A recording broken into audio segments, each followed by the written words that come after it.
Здравствуйте, с вами Оуэн Матthews в программе «Проклятые вопросы», проект «Журнал Зима».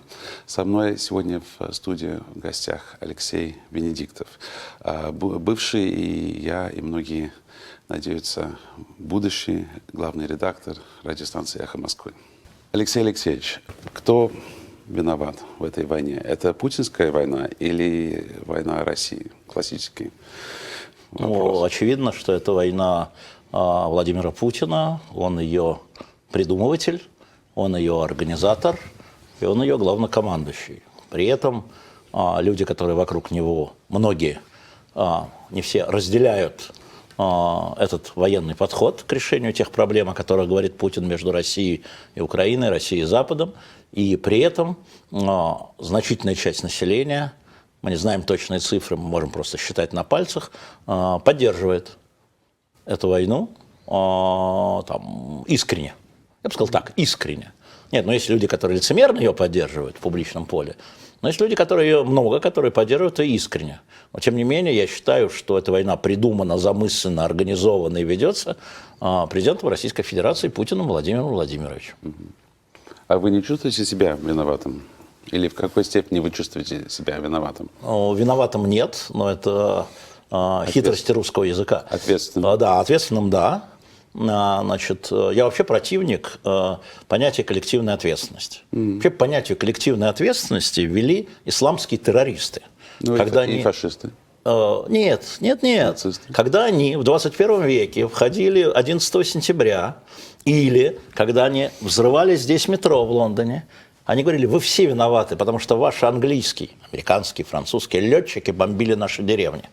И поэтому здесь нет невиноватых. Ни дети, ни женщины, все виноваты. Это понятие коллективной ответственности. Я ее совсем не разделяю, когда весь народ отвечает за действия своего правительства. Есть персональная ответственность. Это разница. Коллективно это все, персонально это я. Я не могу говорить о вашей персональной ответственности или персональной ответственности моей жены. Я могу говорить о своей персональной ответственности. Моя ответственность в том, что я оказался близоруким. Вот, близоруким.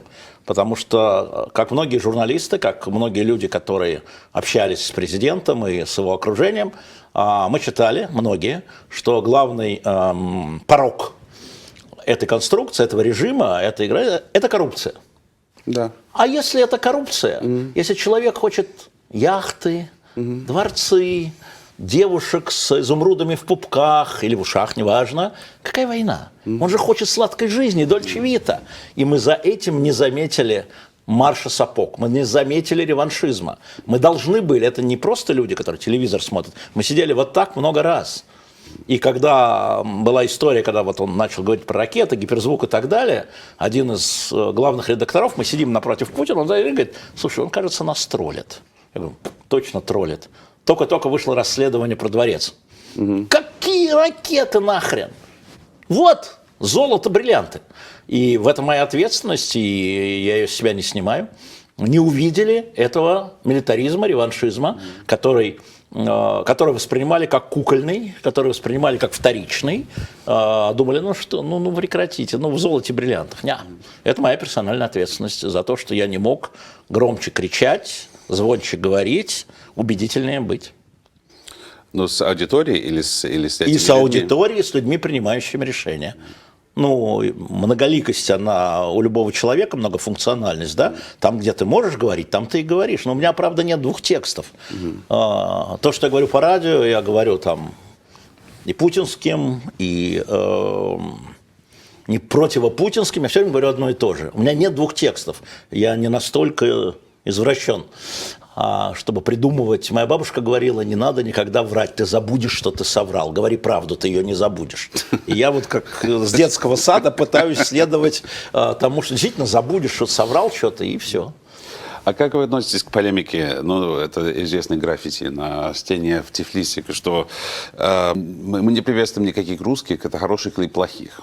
Привет, это люди Путина, это люди как Путин, да? Которые хотят, чтобы все, русские, российские, взяли винтовки и пошли в окопы убивать украинцев. Они на это работают. Они этого не понимают. Это полезные идиоты.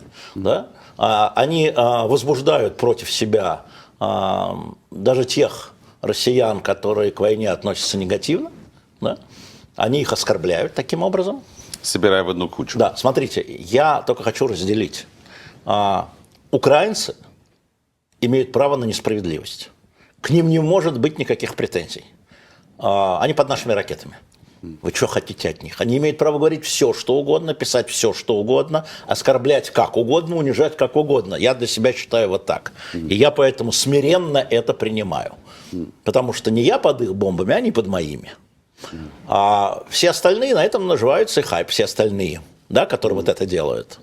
Поэтому просто разделяю, эти люди имеют, с моей точки зрения, имеют на это право, а эти люди, которые на них сидят, на украинцах, не имеют на это права, и я им отвечаю. А отмена русской культуры? Бред какой-то, господи. Войну начал не Пушкин, хотя тоже на Пу, а Путин. Это разные люди, понимаете, разные. И ответственность за войну несет один Пу, а не другой Пу. И Александр Сергеевич там, или там, Петр Ильич там, или Малевич, они это переживут. Вот я к этому спокойно. Они переживут. Но украинцы имеют право. А украинцы абсолютно. А украинцы имеют право. Вот что через какое-то время вернутся памятники, не вернутся памятники, вообще вторичная история. Они все равно будут с фонариком под одеялом потом, через 200 лет, читать Полтаву. Но это не только русские, русская эмиграция, которая ведет эту полемику по поводу хорошие русские, не хорошие, коллективную вину. Это тоже на Западе очень распространенный принцип. И конкретно касательно санкций. Бывает, и что, но я не согласен. Независимо от того, кто ведет эту полемику, моя позиция... У меня нет второго текста.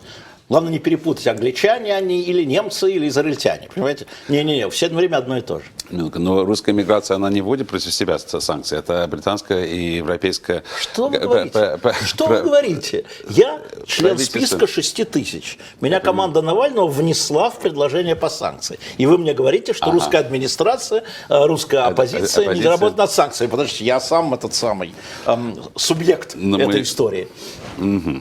Но мы сейчас как раз дойдем до этого. Но просто закончить это санкции на коллективной ответственности, и это вопрос.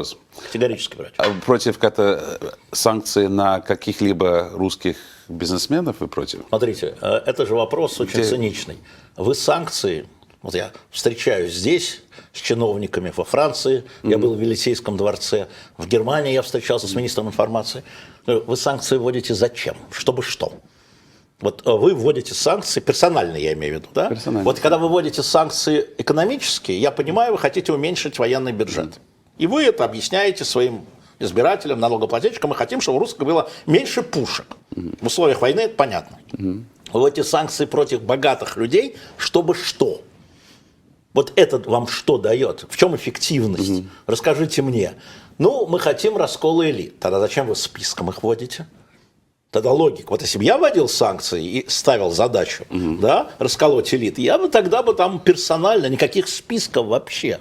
Фридман налево, Хан направо, что называется. И я бы мог это объяснить. А что касается санкций, введенных против всех российских граждан, что называется, по паспорту, как там принимают, ну это вообще за рамкой. Ну понятно. Ну такой...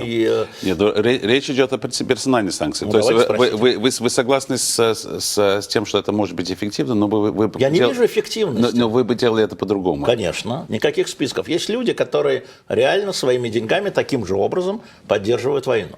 Да? И если вы против войны, они против войны, вы против них вводите санкции. То есть меньше количество, но более целесообразно. Конечно. Вообще все должно быть, как говорят французы, ciblé, целево, если вы хотите эффективности. Но я не канцельери, не Байдена, не Макрона, поэтому я им достаточно не буду. Я вообще считаю, что мы видим, что санкции, введенные против Ирана или Северной Кореи, неэффективны в целом. Неэффективны. Но они же не персональные. Это уже, нет, там есть, как не персональные? Есть персональные. Это секторные. Нет, там есть персональные. Ну, в том числе. Неэффективны. Они неэффективны. Я вам могу сказать, что элита Ирана живет отлично. Мы с вами позавидуем. Вот отлично у них персональные санкции. Вот лучше всего народа своего. Вот лучше. Все в порядке. И нужные счета обходят, и яхты обходят. Все в порядке. Это значит, что нет такого эффективного механизма. Да зачем вы на это тратите? И я считаю, что это было сделано, понятно, почему под влиянием от демократических стран. Общественное мнение возмущено бомбежками. Да? Надо как-то отреагировать. Да? И они вводили вот эти санкции. Тем более, что эти персональные санкции, они же в России вызвали одобрение. Правильно? Жирных котов-то, а? Сколько яхт арестовано? Недавно Госдеп давал. 114 яхт. А? здорово, мы тут, понимаешь, же это в своей деревне там копаемся, а они, значит, яхта у них там 52-метровая. Я человек эффекта, в смысле эффективности. Все должно быть эффективно. Вы для чего это делаете? Если вы получаете прямо обратный результат, значит, вы работаете на Путина. Значит, ваши санкции работают на Путина. О, говорит он. И, кстати, 27 февраля прошлого года он собрал бизнесменов, 36 да? Что он им сказал, знаете? Он им сказал: послушайте, я вам уже 8 лет говорю, они у вас все отнимут, а вы мне там маржа больше, там доход лучше, там защищенность лучше, а теперь они все отняли. Кто был прав? Ну, ребята, кто был прав? А теперь вы голые боссы ко мне прибежали. На кого сработало? На кого сработало? Владимиру Владимировичу взяли и подарили карты. Ну, хорошо, имеете право. И вы бы их отменили? Я бы изначально их не вводил, так, как они были введены, безусловно. Алексей Алексеевич, есть у вас для вас понятие нерукопожатный человек? Конечно, нет. Как это в моей профессии быть нерукопожатным? Вы чего? Это как хирург. Вам принесли раненого пулей, извините, вы чего будете? Ну, нерукопожатный какой-то парень. Я знаю, он бандит, больше не буду оперировать. Вы чего? Как это может быть для журналиста? Меня спрашивали: ты возьмешь интервью у Брейвика? Да, вот этого террориста, конечно, возьму. Готовиться надо, правда, хорошо. Я работаю на общество. Да? Они должны знать, почему этот человек выглядит хорошо, а на самом деле негодяй. Или наоборот. Так тоже бывает. Нет такого понятия, для профессионального нет. В личной жизни есть, а профессионально нет. В интервью с Сашей Шульманом вы дерзко защищали, это ваш дружба с Ритой Симонян. Что это, мы не дружим уже с начала войны и не встречались, это правда. Но я защищал, потому что до этого, да. Да, и я с ней сделал много хорошего, мы вытаскивали людей из тюрем, не только Голунова. Я помню, да, и как это можно не делать? Пусть нет, не только Голунова, мы просто про это не рассказываем, потому что механизмы есть. Пусть лучше сидят, зато Симонян не рукопожатно. Но он, правда, с начала войны, мы разговаривали один раз, чтобы вы понимали, ее радиокомпания мародерствует на моих волнах, на волнах «Эхо Москвы», радиокомпания «Спутник». Но дело не в этом, потому что она сейчас на стороне самых людоедских решений. Ну, как я могу быть? В вашей личной жизни, это в отношении ваших друзей, вы потеряли друзей. Ну, я потерял друзей, конечно, я потерял друзей. И много неизвестных друзей, и те друзей, с которыми невозможно стало разговаривать. С друзьями ты разговариваешь о чем? О семьях, о детях, да, там, бытовая жизнь. А сейчас невозможно с некоторыми разговаривать, они переходят на людоедский язык. Ну зачем я буду свои нервы портить? Говорю: ребят, все, давайте не звоните, потом как-нибудь, там, лет через 100. Да, потерял, да, вот Маргариту потерял, верно. Из известных. С вами Оуэн Матьюс в программе «Проклятые вопросы». Со мной в гостях Алексей Венедиктов. Алексей Алексеевич, фантастический лексикон Иосифа Пригожина и Фархада Ахметова. Содержание этого телефонного переговора чем-то вас удивило или подтвердило ваше наблюдение по настроению русской элиты? Во-первых, мы не знаем точно, это их разговор или нет, но это не важно. Потому что, отвечая на ваш вопрос, скажу: нет, ничем не удивило. Вот ничего нового я не узнал. Ну, за исключением, может, пары слов. Какой был ваш итог? Что вы поняли с этого? Я ничего не понял нового. Злость у них, как-то безнадежность, я услышал, но при этом как-то некий страх, раздражение на руководство, но это тоже какой-то некий страх. Слушайте, люди строили... Или нет? Скажем, страх. Не бизнес, нет, сейчас. Слово бизнес неправильно. Люди строили свою как-то жизнь, включавшую в бизнес, включавшие отношения с другими людьми, включавшие возможность ездить на яхтах или иметь квартиру в Лондоне. Да?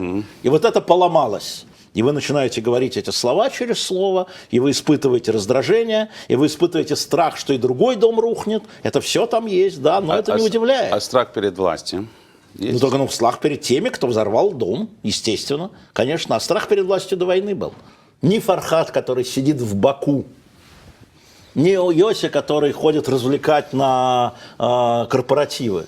никакого отношения к политической элите не имеет Никакого. вообще. Вот если бы мне рассказали, что это разговор между министром обороны и губернатором Тульской области, тогда это имело смысл обсуждать. А это не имеет смысла обсуждать с точки зрения там, раскола элит. Что, по вашему наблюдению, изменилось в российской элите? Она растеряна. Она растеряна, потому что первый месяц, всех, кого я встречал, у меня еще тогда, до объявления меня иноагентом, сохранялись все связи. Несмотря на то, что грохнули эхо, все равно со мной общались, выпивали, встречались, разговаривали. И первый месяц был шок. Никто не ждал, что война примет такой объемный характер с таким количеством жертв. А что операция там туда-сюда, а это война. А сейчас? А сейчас ощущение такое, надо делать свое дело. Я министр такой-то, у меня есть сектор, за который отвечаю, у нас, смотри, инфляция небольшая. В Латвии в еврозоне 22, а у нас 12. Смотри, как я работаю в условиях тяжелых. А про войну я тебе ничего говорить не буду, потому что это не моя война. В смысле, не я ее веду. Мое дело держать инфляцию и так далее. Игнорирует. Нет, не игнорирую. Принимаю во внимание военные действия и пытаюсь на своем месте что-то делать. Это может звучать как самооправдание, но они в этом себя убедили. Они это, вы же не мое мнение спрашиваете, вы про их мнение. Это пока очень далеко от действия.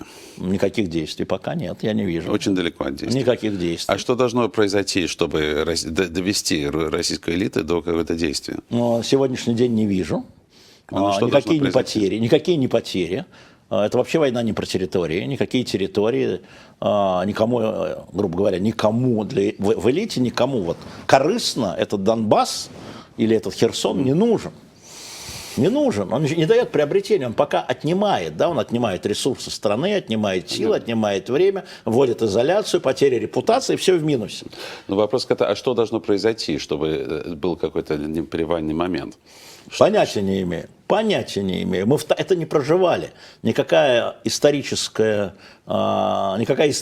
история не дает подсказки. Никакая.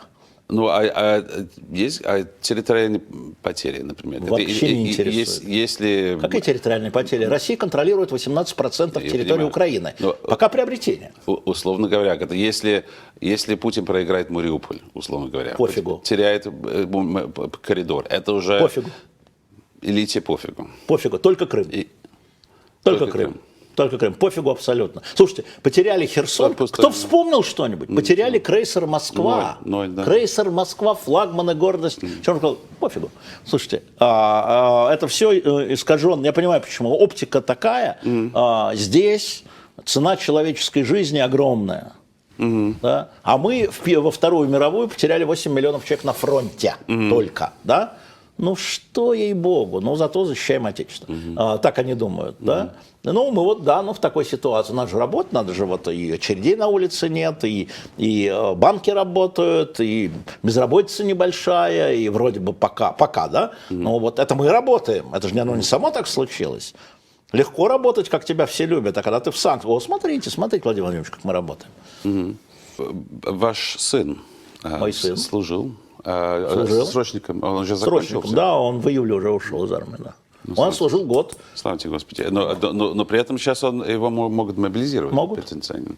Но я не думаю, что будет вторая волна мобилизации. А вы можете назвать как-то сын другого члена российской элиты, который служил? Я не слежу за этим. Кто-то служил? В смысле, где? В Украине? Вообще, это военная служба в Украине. Нет, когда служил? Сейчас, во время войны. Не знаю, я не слежу за этим. То есть мне совершенно пофиг. Вы не можете не назвать? Нет, я не могу назвать, точно не могу. Не то, что это довольно значительно, что ничей сын там не воюет. Я не знаю этого, я говорю, что я про это не знаю. Я понимаю, но все-таки это достаточно значительно, что это мы не знаем. Дети элиты не воюют. Мы не знаем этого. Еще раз. Вы не думаете, что мы бы узнали? Нет, не думаю. Я думаю, что они могут быть призваны или они идут добровольцами.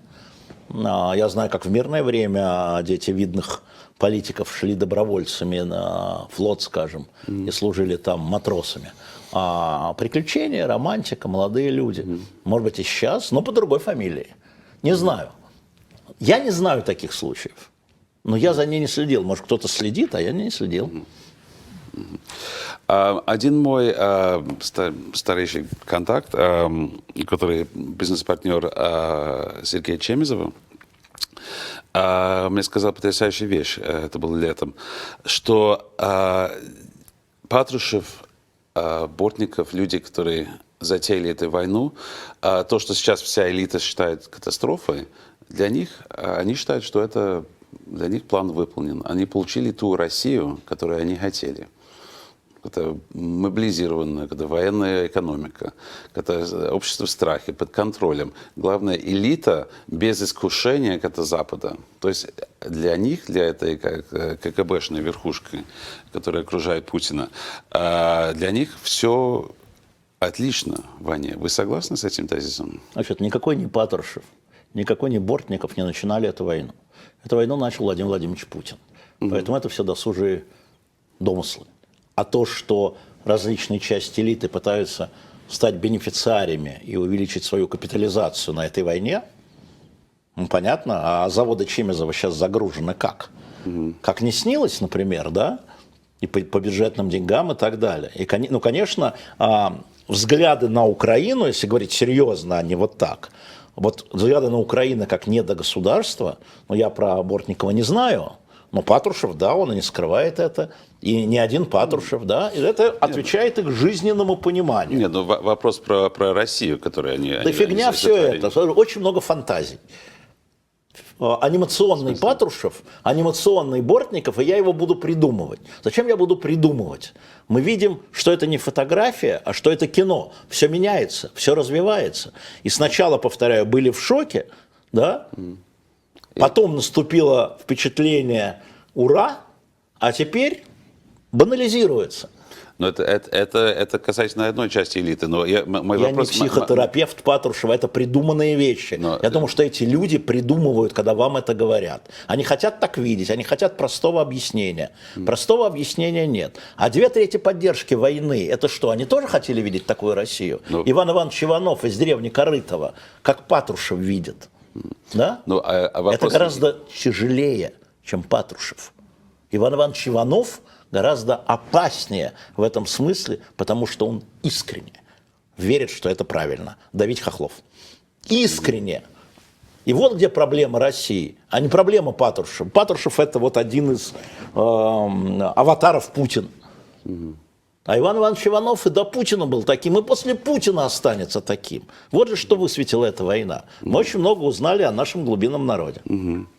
Ну, есть чудесная цитата Бенито Муссолини. В 1925 году он рассказывал, как-то один из его ранних биографов, что я не придумал фашизм, я его как-то вывел из психологии итальянского народа, сказал Муссолини. И на самом деле и вы, и многие замечали это, в том числе Левада-центр, если смотреть, о чем люди говорили до путинской эпохи, 99 год, это общественные опросы, какое количество народов хотел восстановить Советский Союз, добиться уважения и так далее. Это к вашему идее, то, что вы сказали, что народ искренне верит. Не весь народ. Ну, какая-то часть народа. Есть часть народа, которая не так, не упрощайте, не упрощайте. Есть часть народа, которую мы назовем ультраправые, ультранационалисты, реднеки, которые есть во многих странах. Ядро Трампа такое же, да, ядро Марин Ле Пен такое же, ядро итальянцев такое же, да, их 12-15%, как показывает опрос. Вот эти люди, которые считают флаг на Львов, грубо говоря. Украина вообще не должна существовать. Кто эти люди? Да, это часть русских. Это вот 15% максимум. Это вот бывшие Жириновские, да, которые с начала войны удвоились. И вот мы сейчас видим там разных людей, там партия военкоров, Пригожин, Гиркин, Володин, которые на них играют ультранационалистические, ультраимперские лозунги. Но это 15%. А половина населения, вокруг 50, 45-52, разные опросы дают, это люди, которые поддерживают Путина. Кто у нас главный миротворец? Кто говорит, я за мир, Зеленский не хочет?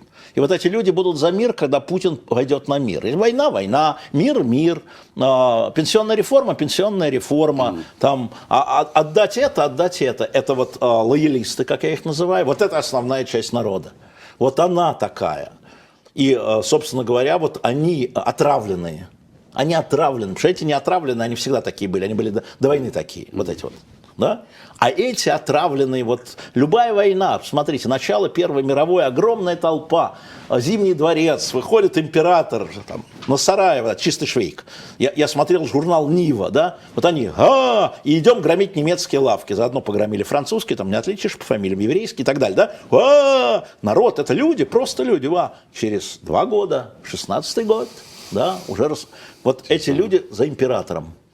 Сейчас плюс пропаганда, плюс вот это вот, да, подогревание вот этого всего, но эти люди, они вот пропутинцы, они лоялисты.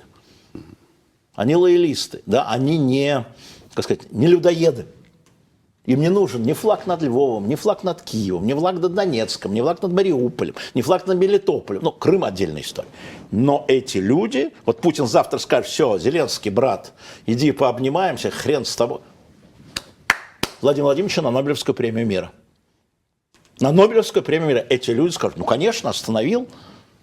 НАТО напали, украинцы напали, а он остановил. И вот так будет, если так будет, понимаете? Поэтому Иван Иванович и Ивановы, они разные. И там Иван Иванович, и тут Иван Иванович, и с этой стороны в оппозиции Иван Иванович. Вот так, на мой взгляд. Я Оуэн Мэтьюс, программа «Проклятые вопросы», со мной в студии Алексей Венедиктов.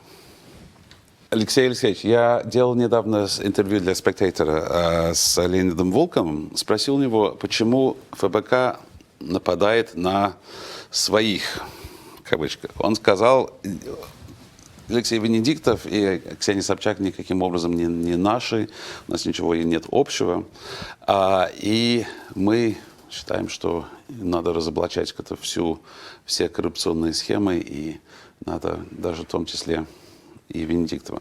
Почему, вы думаете, они выбрали вас как следующую жертву? Ну, это по очереди. Я похож на жертву? Вы что-то не так сказали. Цель. Да. Цель. Смотрите, на самом деле, когда Волков говорит, что у нас нет ничего общего, я против войны, значит, он за. Понятно. Тогда да, у нас нет ничего общего. Я против того, чтобы отдельных людей вынимать из санкций, а он за. Да, у нас нет ничего общего. Но на самом деле, более серьезно, я человек компромисса. Они сектанты. Я человек компромисса, потому что я школьный учитель, потому что когда у тебя в классе 30 хрюнделей, которые приходят с разным бэкграундом, из разных семей, да, а ты должен из них сколотить банду, то я классный руководитель, во всех смыслах этого слова, то ты должен быть компромиссным между детьми, которые приходят из семей с такими взглядами, с такими взглядами, с такими и так далее. Я по жизни человек компромисса, меня этому научила школа. И я считаю, они так не считают, что внуки Навального и внуки Путина будут ходить в один детский сад. И будут сидеть за одной партой. И мы сейчас уже это видим, как дети участников войны сидят с детьми иностранных агентов в одной школе, 57-й, скажем, московской. Понимаете? Они уже в одном классе, они за одной партой. И что должны делать учителя? Это страна Путина, это страна Навального, и это страна моя. И это страна Ходорковского, и это страна Волкова. Они не хотят так, они хотят только свою страну. Ну, я с ними не согласен. И я в этом смысле опасен. Для сектантов всегда люди компромисса опасны. Это же совершенно очевидно. Поэтому Волков публично говорил, что я более опасный, чем там Соловьев или там, он говорил откровенно, ну хорошо, бойтесь тогда. Потому что устраивать гражданскую войну в своей стране, если сектанты, то впереди гражданская война. Не со мной, а люди с ружьями, что называется. А я против. Я против. Да, нам придется потом, после военных действий, придут новые элиты, придут новые власти. Мой сын будет жить в России, да, Я не хочу, чтобы вокруг нашей квартиры стреляли, ходили в попахах махновцы. Я человек компромисса, этот компромисс будет достигнут и между россиянами, и между Россией и Украиной, не скоро, и между Россией и Западом. И я отказываюсь просто принимать вот сектантские решения, и в этом, поскольку я человек убедительный, да, я опасен, ну что могу сделать? Я могу сказать только одно. Пока у них антивоенная позиция, мы больше совпадаем сейчас, чем не совпадаем. Но компромисс, они вас обвиняют все-таки где-то в приспособленчестве. А компромисс это всегда... А как компромисс без приспособления? Ты что-то уступаешь, сущностное, и что-то за это имеешь. Это и есть компромисс. А как они думают компромисс? Ты уступил все, и будет по-нашему? Они вообще слово компромисс понимают? Наверное, кто-то понимает. Наверное, у них есть люди, которые понимают. Недаром, когда они меня включали в список, первый раз проведя голосование, не набрали большинства в июне прошлом. Как это Венедиктов не набрали большинства? И только в октябре или в сентябре второй раз удалось. Понимаете, я это переживу. Это... Список ФБК. Да, это мелочи. На самом деле это мелочь. Ну и, конечно, им очень хочется, чтобы меня не принимали в Елисейском дворце, в форин-офисе, со мной не встречались послы. Они хотят монополизировать прекрасную Россию будущего собой. Но этого не будет. Те счета, которые опубликовала ФБК, вы сильно отрицали, что это взятки для публикаций в «Мой район», в вашем журнале и так далее. А что вы скажете людям, которые говорят, что это очень похоже на взятку? Похоже, надо креститься. Вообще взятка – это криминальное преступление, оно доказывается. Когда люди публикуют часть, то, что поступает, и не публикуют, хотя у них есть сколько потрачено, а потрачено больше из личных средств, доплачено. Это люди манипулируют общественным мнением, они лгут. То есть вы доплачивали для публикации 42 миллиона, «Мой район»? 42 миллиона рублей. И у них есть эти счета. С моих счетов. У них они есть, они это не опубликовали и не сказали. Они солгали своей аудитории. То есть вы лично субсидировали Конечно. «Мой район»? Конечно. Почему? Потому что я считал, что это огромный образовательный проект, которого в мире нет. Она была неприбыльная? Нет, оно и не закладывалось как прибыльное. Никогда не закладывалось как прибыльное. Конечно, хотелось бы. Но не получилось. Нет, и это есть во всех счетах. Они это не публикуют, они лгут своей аудитории, но это политическая борьба. Я к этому отношусь философски. Но то письмо, которое я опубликовал, это полный документ, подписанный Волковым и другими. Это полный сертифицированный документ. А почему вы это держали при себе? Я не держал это при себе, я его получил за 3 дня. История такая, если интересно вашим зрителям. Господин Волков дает интервью Блумбергу 1 числа. Да. И говорит о том, что он выступает вот с другой позиции, да, рассказывает, чем все ФБК. Это же другая позиция. Я подумал, как интересно, президент антикоррупционный выступает с позиции против той, которая была принята. Это изменение политики Навального по санкциям, это серьезно. И я запросил Еврокомиссию, потому что слова не приклеишь. Я говорю, а есть ли какие-нибудь бумаги? Сказали мне, так у нас вот в канцелярии лежит проект письма. Это совсем... Я его поддерживаю, Волкова. Надо понимать, кстати, насчет этого. Я говорю, стояло бы 2 подписи под этим письмом Волков-Венедиктов, если мне предложили подписать. Я говорю, дайте мне это. Я посмотрю. Не очень понятно. И они, ФБК, узнали, что я копаюсь. Поэтому они вот это недоделанное расследование против меня-то и выпустили сразу, как только я получил письмо. Для чего? Дискредитировать мои следующие шаги. Но они не знали, что я 2 письмо взял от октября. И я поддерживаю Волкова, его позиция в этих письмах последовательная. В отношении Фридмана или в отношении всех? Я смотрел часть, смотрите, я 3 дня назад встретился с Фридманом, я с ним не виделся 25 лет, я поехал к нему домой здесь, в Лондоне. Да, мне нужно было понять, мы друг друга не сильно любим, надо признаться, да, известно. А за что? Да ни за что. Мне казалось, что он, грубо говоря, мог больше вкладываться в наш город и в нашу страну. неважно. Вот. И еще, честно говоря, я понимал, что он в свое время кинул Немцова. Ну, с моей точки зрения. Он говорит, я не кинул, мы с ним поспорили про Немцова вот 3 дня назад. Я с ним 30 лет не разговаривал, или 25 лет не разговаривал. Вот. И меня не интересовал там Фридман. Пример того, что санкции были введены нахлёстом и нахрапом, то, что я говорил вам в первой части. Вот это письмо это доказывает. Мы с Волковым согласны в этом. Только я противник того, чтобы из санкций вынимали по одному, потому что это высококоррупционная история. Пойди докажи, что тебе... Это похоже на взятку. Я слова не сказал, что Волков за это получил деньги. Или Ашурков, который в мае, слова не сказал про это. Потому что это похоже на позицию, а не на взятку. Какая тогда, вы думаете, его была мотивация поддерживать? Он так считал. А я не про Фридмана, я про первую часть. Именно про этот короткий список 4 людей, которые он поддерживал. Я думаю, почему просто... именно их он поддерживал? Я не знаю, почему Волков поддерживал. Я не знаю отношения Волкова лично не ФБК. Почему Волков поддерживал, лично. А Певчих не поддерживает? Да. Я не знаю. Почему? Я не знаю. Потому что меня интересует первая часть, что санкции были введены нахлёстом, и что вытаскивание по одному человеку – это может быть коррупцией. Вот где место для взяток-то разгуляться. Это то же самое, кстати, про список Навального, ФБК. 6 тысяч. Там же есть люди, которых они вводили, выводили, потом снова вводили. Ребята, похоже на взятки. Олег Кашин, например. А что Олег Кашин? Он на списке. Он вряд ли даст взятку. У него нет таких денег. И я тоже. Вы думаете, что в Кремле радуется то, что вы между собой... Я не между собой. Что вы между вами и ФБК, это между Собчак и ФБК, что эта оппозиция дерется? Конечно, радуется. Радуется. Очевидно, потому что, смотрите, давайте не будем про меня любимого, я себя сам люблю очень, да, но Ксению Собчак, ее канал больше, чем канал ФБК. Больше, чем популярная политика. Она более влиятельная, если угодно, на молодежь. Она конкурент их в этой политической, но она занимает антивоенную позицию. Она, может, говорит не так, как хочет. Она занимает антивоенную позицию. Она ее занимает. И она становится популярной в этой части, как и ФБК. Уничтожение конкурентов, нормальная история, политическая конкуренция. То, что я вам сказал про сектантство. Еще раз повторяю, вот если бы сейчас сюда вошел Волков, я сказал, давай с тобой поговорим. Ты за войну?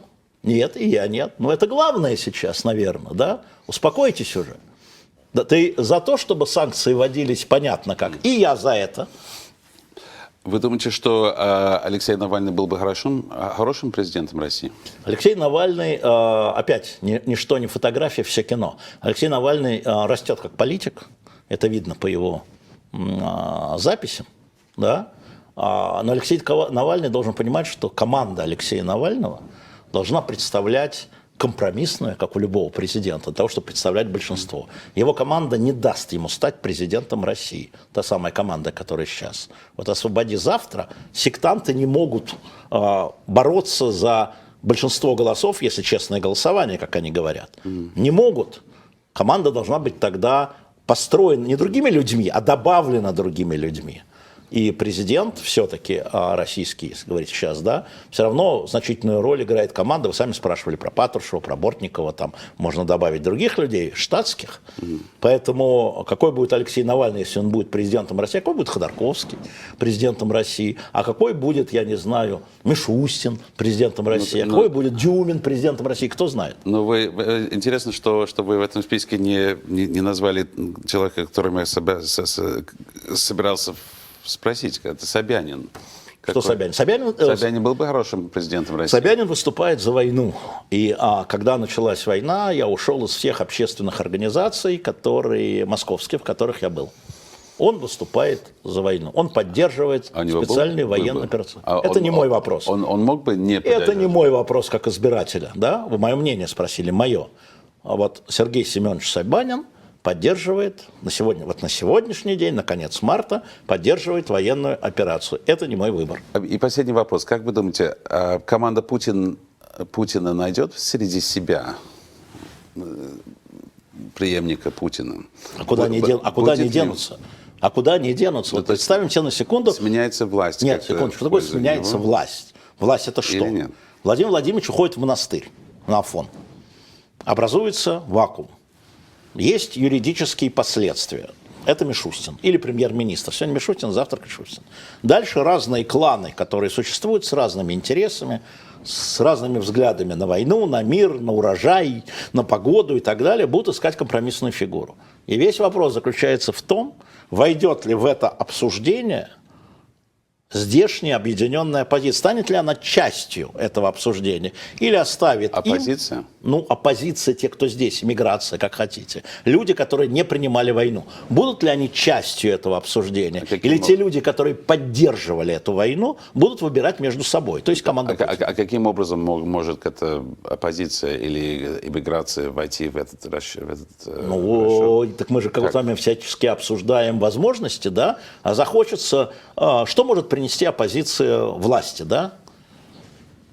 Поддержку Запада, извините. Санкции надо будет снимать. Кто будет снимать санкции? Мишустин, что ли? Нет, санкции будет снимать Ходорковский и Навальный, договариваясь с Западом. Да? Ну, хочешь снять санкции, привлекай этих. Поддержку иммиграции, умов, да? И части российского народа, 15-12%, которые выступают против войны. Вот. Если она не может это принести, если она, ну, в чем ваш капитал? Если она не объединена, ну, объединенная, я неправильно сказал, если она не может предложить структурную часть, а вы нам зачем? Мы без вас тут власть поделим. Вот здесь у нас Мишустин, здесь, как вы сказали, у нас Собянин, а вот здесь у нас Патрушев-младший, а вот здесь у нас Чемезов, еще Дюмин есть интересно. Ну, давайте посмотрим, кто нас объединит. А вы оставайтесь здесь, в Лондоне. Вы оставайтесь здесь, в Америке, оставайтесь здесь, в Польше. Да, и продолжайте там кашлять. История ровно в этом, потому что самое сложное – это трансформация. Мы видели примеры круглых столов. Испания, Польша. Я напомню, что премьер-министра Польши, у него первым замом был человек, который сажал его в тюрьму. Генерал Кищак был первый зам премьер-министра, он же министр внутренних дел. Просто вот он сидит, Раковский, а рядом с ним сидит Кищак, который его лично сажал в тюрьму. Это круглый стол. А можно по-другому. А можно вы оставайтесь здесь, а мы просто переделим, ну там что-нибудь как в Корее, как Корейская война. Все замерло, и вот теперь у нас не Путин один, а Путин два. И неважно, как его фамилия, не Ким Чен Ир, а Ким Син Чен, я не знаю. Вот так переходный период делается, вот так две оптики есть. И пока здесь это не поймут, что вы принесете России? Пока вы будете выступать здесь не как вы, это они, не как украинские политики, а как российские политики, потому что, защищая Украину, понятно, но вы российский народ представляете. Ивана Ивановича Иванова, который флаг над Киевом, он там останется, вы же его не расстреляете, правда, когда придете? Что вы с этим будете делать? Вот это к ним вопрос, здешний. Но ответа пока нет, я с ними встречаюсь, я здесь и с Фридманом встречался, с Ходорковским встречался, и с другими товарищами некоторыми встречался, с ФБК не встречался. Знаете почему? Не позвали.